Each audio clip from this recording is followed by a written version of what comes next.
এগুলো এগুলো সব মাছ ধরতে যায়, মাছ ধরাই মাছ ধরে মাছ বিক্রি হয়। তো মাছ বিক্রি হচ্ছে, মাছ পাচ্ছে।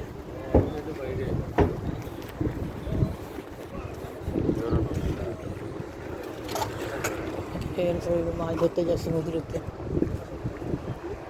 ওই সামনে সমুদ্র, একটু গেলে সমুদ্র, তো ওখানে মাছ ধরে।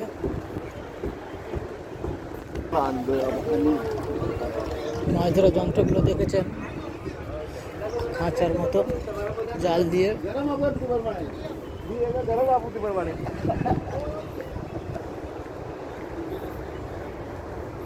এগুলো মাছ ধরা যা খাঁচার মতো মাছ ধরা যন্ত্র।